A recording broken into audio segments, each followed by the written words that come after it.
Pues resulta que Roberto Gil Suart, el exsecretario particular de Felipe Calderón, miren de quién, ni más ni menos, pues le trató de dar unos periódicos a Santiago Nieto. Luego, pues obviamente sabemos quién es Santiago Nieto y Santiago Nieto pues no se la perdonó, le contestó y le contestó machín, la verdad, la mera verdad.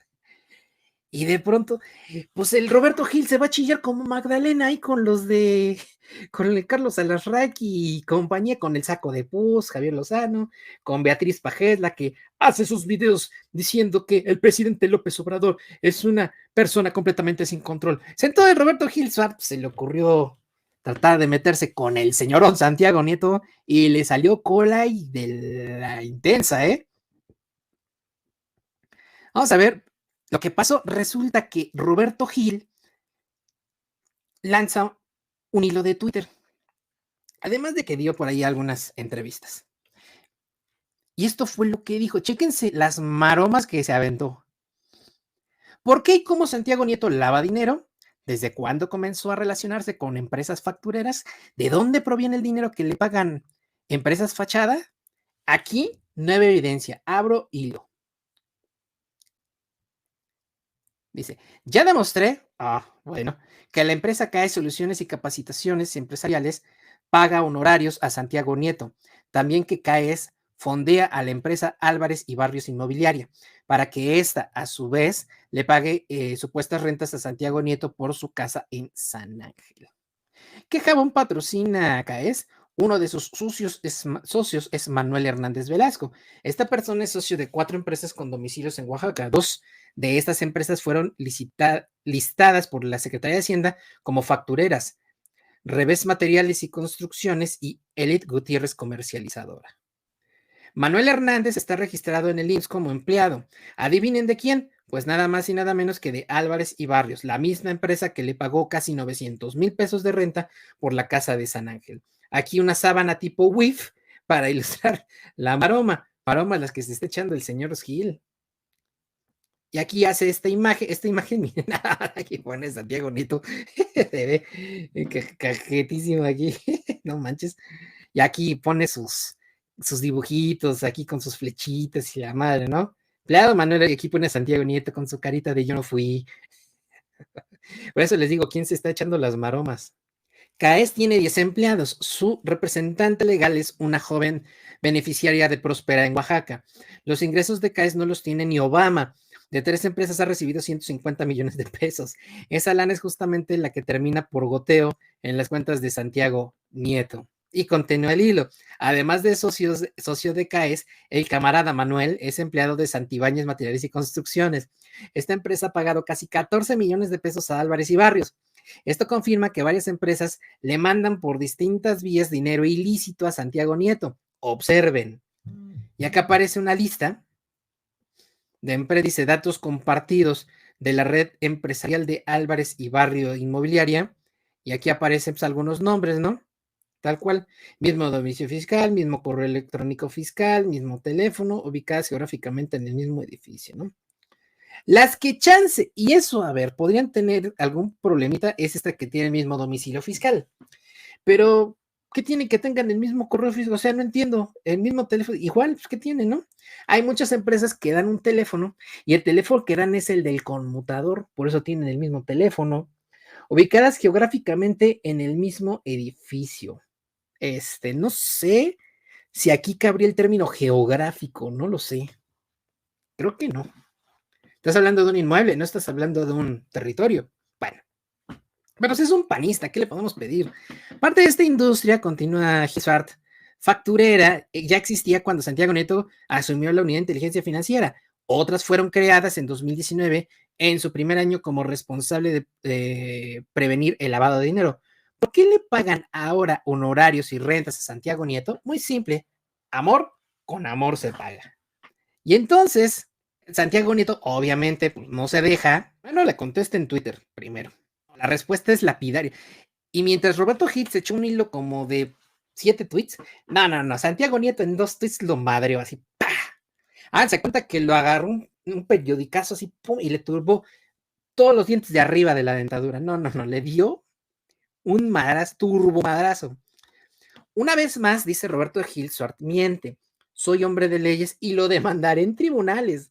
Ni empresas fachada ni simulaciones. Quiere esconder la corrupción que lo acompaña desde Calderón hasta Tamaulipas. Lo reto, tome, lo reto a que abramos ambos nuestras declaraciones y las expongamos en público. Tome. Y el segundo tuit es el más lapidario, ¿eh? Roberto Gil es un corrupto. Es como si, tome, vean esto, ¿eh? Es como si el Chapo Guzmán acusara a alguien de narcotráfico.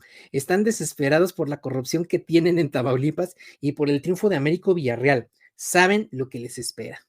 Y pues, no sé, yo creo que en Tamaulipas no va a ser muy diferente a lo que está pasando en Michoacán con el gobernador Alfredo Ramírez Bedoya, que le está sacando todos sus trapitos a Silvano Aureoles y pues ya lo denunció también. Así que pues no tarda, no va a tardar también en caer. Ahora sí, Francisco Javier García Cabeza de Vaca, ¿no? Entonces, a este respecto, antes de que sucediera esta tragedia griega para Roberto Gil, resulta que Gil se va allá a llorar como Magdalena al espacio de Carlos Alarraqui.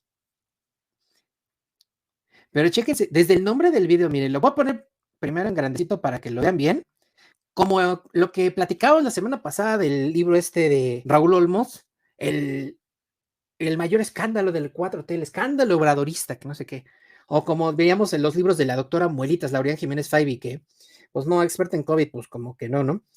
Los datos que no se contaron en la pandemia, los muertos que no contaron, ¿no?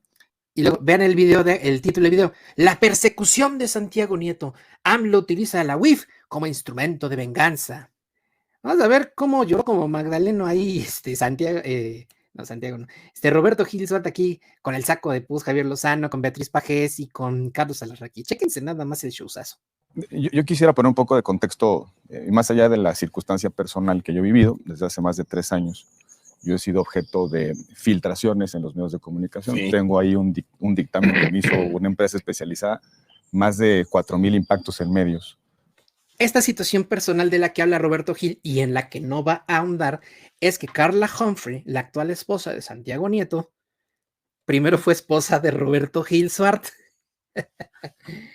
Y cuenta la leyenda, no me hagan mucho caso, que pues ella le pidió el divorcio porque él era un poquito, ¿cómo decirlo? Pues le gustaba aplicar la fuerza física en contra de su mujer. Ahí la dejamos para no hacer más aspaviento, ¿no? De esa situación personal habla, ¿no? Ahora véanle la carita de congoja así cuando habla de eso. Mire, una situación personal. No, no, pobrecito, hasta me dan ganas de ir a decirle en su cabecita, yo. Todos vinculados con supuestas operaciones indebidas detectadas por la UIF. La fuente de esas notas periodísticas siempre fue la UIF. Por el otro lado, durante estos 3 años también he sido sujeto de investigaciones, por un lado, por parte de la Procuraduría Fiscal de la Federación y por otro lado, por la Fiscalía General de la República, a partir de denuncias anónimas. Es decir, se presentó un escrito de una sola página en la Procu Fiscal y desató una investigación sobre 5 años de ejercicios fiscales. Se presentó un escrito de 8 páginas en diciembre del 2020, también relacionado con mi haber patrimonial y la evolución de mis bienes. Pues no recuerdo que te molestara eso de las denuncias anónimas y testigos protegidos. Acuérdate del michoacanazo, precisamente con Felipe Calderón, de quien este señor fue secretario particular. Ese operativo en el que detuvieron a más de 100 funcionarios públicos del Estado y que terminaron pagando penas, de esos más de 100, terminaron pagando penas como 5, y de esos 5, 3 salieron por buen comportamiento y salieron antes de que se cumpliera su pena, y solo 2 actualmente siguen purgando una condena, aparentemente uno de ellos injustamente. No recuerdo que a Roberto Gil le molestara eso de los señalamientos anónimos, tanto que formó parte del gobierno ahí del licenciado en fraudes y alcoholes, Felipe del Sagrado Corazón de Jesús Calderón Hinojosa, que se robó la presidencia, como dice ahí un clásico en el Congreso de la Unión. Paradójicamente, esas 2 denuncias anónimas avanzan notablemente y desde ahí se genera una percepción sobre supuestos actos indebidos atribuidos a mi persona. Yo he estado litigando esos asuntos, hemos demostrado ante las autoridades que esas informaciones que fueron presentadas y generadas por la UIF fueron absolutamente falsas, que están manipuladas, que tiene un contexto personal, una venganza personal política por parte de Santiago Nieto, a pesar de que durante nuestro periodo como senadores de la República lo impulsamos no solamente para ser fiscal electoral, sino para poder sortear una circunstancia muy complicada que vivió, que lo llevó incluso a la renuncia a la FEPADE. Pongamos las cosas en su justa dimensión. Santiago Nieto no renunció a la FEPADE. A Santiago Nieto le pidieron la renuncia. 1, 2. De quien sí podemos decir que hubo persecución política fue contra Santiago Nieto. Recordemos que Santiago Nieto fue la autoridad que abrió la caja de Pandora del caso Odebrecht, demostrando que había evidencias de que esta empresa constructora brasileña que tiene contratos con Pemex, o tenía más bien, financió con sobornos la campaña electoral de Enrique Peña Nieto en el 2012. Eso fue lo que no les gustó. ¿Por qué? Porque el intermediario entre Odebrecht, el equipo de campaña de Peña Nieto, que dicho sea de paso estaba coordinado por Luis Videgaray, pues fue ni más ni menos que Emilio Lozoya. Él fue el enlace. Cuando Santiago Nieto hace público el caso Odebrecht, pues sale inmediatamente a relucir el caso de Emilio Lozoya. Emilio Lozoya lo denuncia por difamación, miren lo que es la vida. Lo denunció por difamación, o sea, por decir mentiras, acusarlo falsamente. Y resulta que hoy Emilio Lozoya está en la cárcel admitiendo que sí, que lo de Odebrecht sí existió y que sí, él recibió lana de Odebrecht y que sí, él fue el enlace de Odebrecht con el equipo de campaña del entonces candidato Enrique Peña Nieto. Miren lo que es la vida. Entonces, no, él no renunció, más bien le exigieron la renuncia y lo persiguieron tanto que tuvo que reducir su perfil a lo más bajo y casi desaparecer del escenario público. Así que no, él no renunció y ese problemita complicado, no fue una problemita complicada, fue una auténtica persecución política. Es así, para que vean, fue persecución política. Pero más allá de la circunstancia personal, decía ahorita Javier que la UIF tiene una serie de obligaciones de secrecía, tiene obligaciones de guardar celosamente la información de tus impuestos, de tus transferencias bancarias. O sea, hace que no difundamos que son unos pinches corruptos y delincuentes rateros, así básicamente, ¿no? Esas eran las chambas de la UIF bajo la administración de ellos. No, que no sepan que recibí un dinerito extra. No, que no sepan que mis cuentas ascienden a varios miles de millones de pesos porque pues, me van a preguntar que de dónde, ¿no? No, ahorita estoy en la administración pública, entonces, pues no, aguas, no, que la UIF no me toque. Pues eso es lo que les gustaba, ¿no? La suave cobija de la impunidad. No, pues que a toda madre, ¿no? No puede ser un visor lo que haces con tu patrimonio, si pagas una pensión, si pagas lo que te compras, debe ser celosamente resguardada. Y por eso la Ley de Prevención del Lavado de Dinero establece unas obligaciones muy estrictas sobre la posesión y sobre el cuidado que debe tener la Unidad de Inteligencia Financiera, porque al final de cuentas la Unidad de Inteligencia Financiera ve todo lo que hacemos con nuestras cuentas de bancos, con nuestro patrimonio, con nuestros interacciones fiscales, etc. Pero no solamente la secrecía es una obligación importante. Las recomendaciones de Gafi, que es el circuito al cual pertenece la UIF a nivel internacional, exigen neutralidad política. ¿Neutralidad política? O sea que, no, pues es que no me hagas nada porque pues no puedes, no debes, pues ¿qué te pasa? ¿A mí castigarme por corrupto? No, ¿cómo neutralidad política? Señalarme porque no te sé explicar de dónde saqué tanta lana. No, neutralidad política. Por favor. No puede ser un instrumento la Unidad de Inteligencia Financiera de persecución política de un régimen. Y creo que lo que está pasando en este país... Como ellos lo hicieron, ¿no? O sea, ellos sí pudieron perseguir abiertamente y utilizar la UIF para extorsionar a empresarios y demás.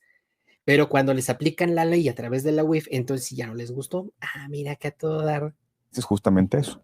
La UIF se utilizó como el látigo del miedo. Es decir, la percepción que construye el régimen es, si no te comportas de una manera, si no haces lo que quieres, si no renuncias a tus contratos, si no haces descuentos en las concesiones, si no te silencias en cuanto a la crítica de los medios de comunicación, te cae la UIF, te cae la Procofiscal, te cae el SAT, te cae la Fiscalía General de la República, judicializaciones a modo, prisión preventiva oficiosa justificada. ¿Para qué? Para crear un entorno de miedo y que de alguna manera se pueda consolidar y concentrar el poder presidencial. Que alguien me explique aquí de nuestro amable auditorio ahorita que chequeamos los comentarios, ¿qué empresario se ha medido en sus comentarios sobre todo de los que no están de acuerdo con la 4T. ¿Quién? ¿Qué medio de comunicación se ha callado? Porque, híjole, no, es que me va a caer la... Es que no entiendo. ¿De qué miedo me está hablando este cabrón? Este señor está hablando del mismo miedo del que habla Alito Moreno. Terrorismo de Estado. Chingate esa. ¿Cuál miedo? Ay, no, porque no digo nada. Si esto fuera cierto, el presidente López Obrador estuviera gobernando en santa paz desde su primer año de gobierno. Así, no habría empresario que se le pusiera a plantar enfrente. Ahora, dice que ofrecen descuentos en... No, mi rey, no estamos pidiendo descuentos en licitaciones. Estamos exigiendo que no inflen los precios de las cosas. Que a toda madre estaban bien acostumbrados, ¿no? Lo veíamos con Celsin Juárez el otro día a propósito de los desembolsos millonarios de la Secretaría de Seguridad Pública y de la Policía Federal en tiempos de Genaro García Luna, donde se llegaban a pagar paquetes publicitarios de $1 millón, de a $500 000, de a $2 millones. O sea, eso sí era un despilfarro, ¿no? Ahora, el gobierno está pidiendo cobren lo justo, ni más ni menos, lo justo. Pero dice este señor Roberto Gil que, es que no, lo están obligando a hacer descuentos. No, güey, están obligando a que no inflen los precios. Porque ya no se van a hacer gastos de estos que estaban acostumbrados a hacer, como lo que veíamos con la Secretaría de Seguridad Pública y la Policía Federal. Y ojo, están los archivos de comunicación social oficiales emitidos por el gobierno del entonces ocupante de la silla presidencial, Felipe Calderón. Pasó en este régimen, y por eso la Unidad de Inteligencia Financiera fue, o es, yo diría fue, porque yo sí veo un cambio notable en la conducción de Pablo Gómez. No, ya hace mucho no vemos filtraciones en los medios de comunicación sobre supuestas denuncias. Sí, pero llama la atención. Sí, honor a quien honor merece. Y parecía que un perfil político como el de Pablo Gómez iba a hacer todo lo contrario. Yo quiero subrayar que la conducción de Pablo por lo menos ha sido un cambio, un antes y después, sobre este modus operandi de la Unidad de Inteligencia Financiera. ¿Cuál era? Se filtraba una información sobre supuestas operaciones, la veíamos en primera plana en los periódicos. Obviamente se generaba una andanada contra la persona aludida, una percepción de corrupción, se presentaban denuncias, luego bloqueos y luego no pasa nada. La estadística no miente, no hay un solo condenado por operación de lavado de dinero sentenciado en los años de Santiago Nieto. Un solo. Porque, pequeño detalle, los sentenciados no corresponden a la UIF, corresponden a la Fiscalía General de la República y al Poder Judicial. Y sabemos que al Poder Judicial lo tienen bien comparado. Por eso no ha habido ninguna sentencia por ese tipo de delitos, porque los jueces están bien maiciados. No nos vamos a hacer tarugos. ¿Recuerdan ustedes algún juicio donde un juez haya pronunciado sobre el desmantelamiento de una estructura financiera de algún grupo criminal? Ya desmontaron la estructura financiera del Mencho, del Cártel de Jalisco Nueva Generación. Sí. De hecho, se anunció en una mañanera. Del Cártel de Santa Rosa de Lima en Guanajuato. También en una mañanera se hizo público la información. ¿Hemos visto algún desmantelamiento? No, solo vemos persecución política a través de la UIF. Ya ven, persecución política. Lo que vimos, empresarios, políticos, adversarios, ex candidatos presidenciales, legisladores de la... Nada más le faltó decir Ricardo Anaya. La República actualmente, todos señalados, lo investiga la Unidad de Inteligencia Financiera. ¿Y qué pasó en este país? De repente pensamos que lo que filtraba la Unidad de Inteligencia Financiera era como el santo grial. Lo que, de hecho, yo quiero subrayar un caso verdaderamente relevante. Acuérdense cómo se inició una andanada contra un ministro de la Suprema Corte de Justicia. Claro. Y ese ministro de la Suprema Corte de Justicia al que se refiere Roberto Gil es Eduardo Medina Mora. Eduardo Medina Mora, para que nos demos una idea, era íntimo amigo de Genaro García Luna, íntimo colaborador de Felipe Calderón, y estuvo enterado al 101% del operativo Rápido y Furioso que introdujo ilegalmente armas de fuego de Estados Unidos a México, vulnerando así nuestra soberanía. Y no lo decimos nosotros, lo dicen los documentos oficiales emitidos por el gobierno de los Estados Unidos, concretamente por la Secretaría de Estado. Así que, una andanada en contra del ministro, así como que, ay, pobrecito, miren, lo calumnian. No, ni madres, ninguna calumnia. Y tan cierto fue lo que estaba sucediendo ahí, Y al sentir Eduardo Medina Mora que no iba a recibir el cobijo de sus pares en la Suprema Corte de Justicia de la Nación, bajo esa condición decidió renunciar. ¿Por qué? Porque la renuncia de Eduardo Medina Mora, que es el ministro al que hace referencia Roberto Gil, se da cuando Arturo Saldívar toma la presidencia de la Suprema, fue electo como presidente de la Suprema Corte de Justicia de la Nación. Casualmente, al poquito tiempo, Eduardo Medina Mora renuncia. Mira qué conveniente. Pero según Roberto Gil es un santo, una pobre víctima de persecución política. Bueno. Y le tocó la chamba. Bueno, hoy ¿dónde está el ministro? Ese ministro exonerado por la Fiscalía General de la República. No, a ver, no. Eduardo Medina Mora no está exonerado, sigue bajo investigación e incluso se le recogió el pasaporte porque se le cachó en el aeropuerto internacional de la Ciudad de México a punto de salir en un avión con destino a quién sabe dónde. Y dijeron, a ver, usted está bajo investigación, no puede salir del país, venga para acá su pasaporte, no puede ausentarse de territorio nacional, punto. A ver, exonerado no está bajo investigación, el señor no puede salir del país. Y así sigue. Nada más para que sea un enquemón de las mentiras que dicen los panistas, ¿eh? Porque resultó mentira todo lo que había filtrado la Unidad de Inteligencia Financiera. Ah, no. Sí, no, seguramente Rápido y Furioso lo hizo gratis, ¿no? Seguramente el encubrimiento de García Luna y del propio Calderón pues, también lo hizo gratis, ¿no? Porque Medina Mora era titular de la Procuraduría Federal General de la República, la PGR, ni más ni menos. Y luego estuvo, si no me equivoco, en Seguridad Nacional, en el famoso CISEN, ni más ni menos, que fue donde conoció a García Luna. No, ¿cómo creen? Pues Angelito, criaturita del Señor, criaturita de la creación inocente, lo hizo gratis, ¿no? Y lo que hemos visto, no solamente desde el punto de vista profesional, en casos en los que yo participo como defensa, sino en el mío propio, es una clara manipulación de la información. Cifras que no cuadran, se aumentan ceros, avisos de actividades vulnerables que le atribuyen a una persona y corresponde a otra. Y bueno, en esa lógica yo decidí, no solamente como parte de mi defensa, demostrar que la información que la UIF ha filtrado... ¿De qué te acusaban? Pues básicamente de enriquecimiento ilícito, que mi patrimonio no correspondía a mis declaraciones fiscales y patrimoniales. Ya hay dictámenes que acreditan lo contrario. Pero no solamente eso, Carlos. Yo dejo de ser servidor público desde hace 4 años. 4 años. Sí. Y me dedico a mi despacho. Parte de las filtraciones que hasta risa me dan, tiene que ver con mi ejercicio profesional. Entonces, actual sí, que si defiendo a no sé quién, que si si recibo de un cliente. Entonces, ya no, el tema no era la investigación sobre una persona políticamente expuesta, sobre un político, un servidor público, sino una revancha, una venganza personal. Venganza personal. No manches. Bueno, después de este relajo, Vicente Serrano entrevista a Santiago Nieto. Da una entrevista de más de 30 minutos. Pero ¿qué se esconde detrás de estas declaraciones y de estos ataques? ¿Qué puede haber por ahí? Y entonces le hace la pregunta. ¿Qué hay detrás de estos señalamientos?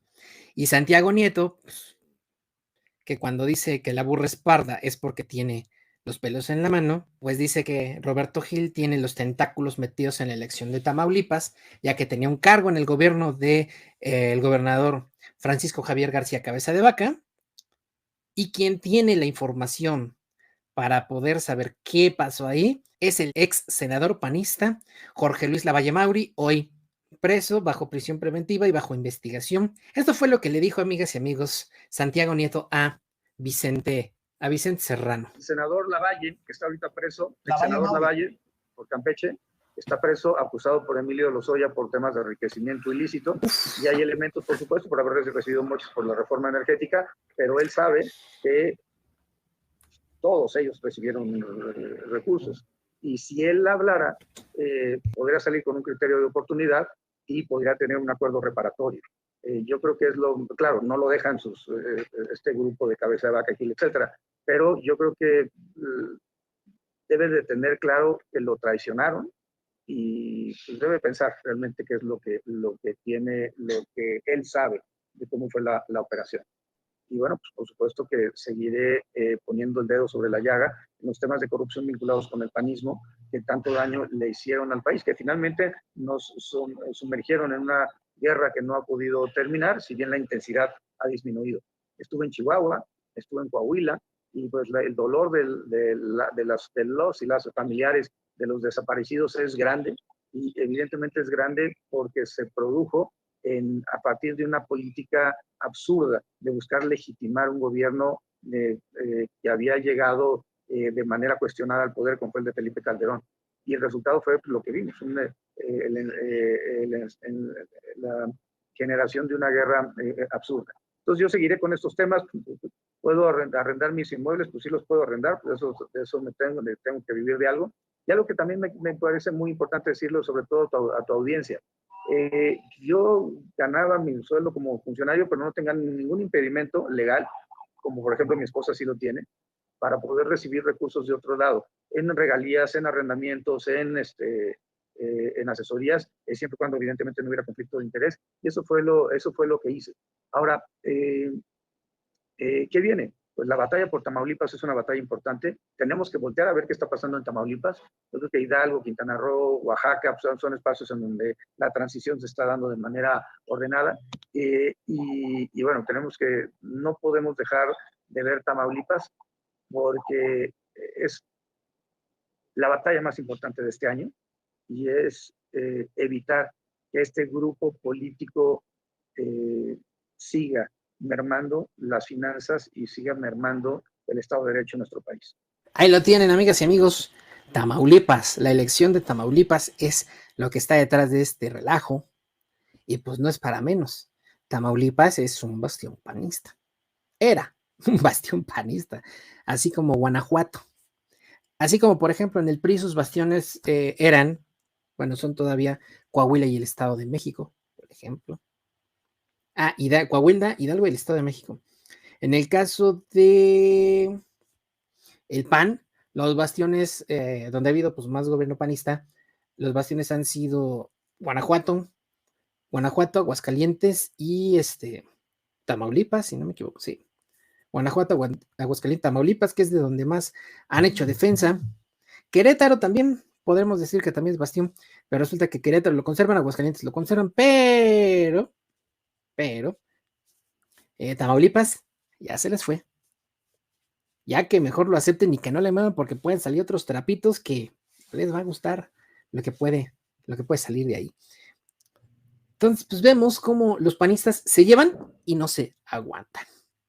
Así las cosas con el señor Roberto Gil y este pleitazo que se trata de aventar con Santiago Nieto, que tiene el tufo, porque Roberto Gil habla como que una especie de venganza personal o algo así, ¿no?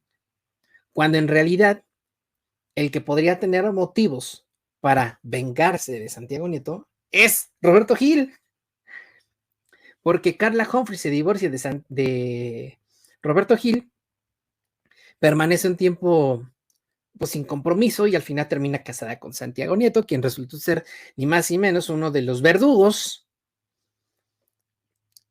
de la impunidad y la opacidad en que se manejaban sobre todo los panistas. Eso se acabó. Dicen, Pablo Gómez se ha comportado con más a la altura por la secrecía y eso y el otro, pero déjense, espérense. Cuando Pablo Gómez deje caer el sable, agárrense porque estas personas van a empezar a alegar otra vez persecución política y está abusando de su poder. Pablo Gómez resultó ser un incondicional más de López Obrador. Ya saben cómo se las van a gastar estas personas. Cada vez convencen a menos porque siempre sacan la misma canción: persecución política, ahora dictadura, terrorismo de Estado, mecanismo de miedo. No, es una cosa maravillosa lo que están haciendo estas personas. Digo maravillosa porque las maromas que se avientan parecen maromas con triple salto mortal hacia atrás y pues casi caen de pura chompeta, de pura nuca. ¿Sí?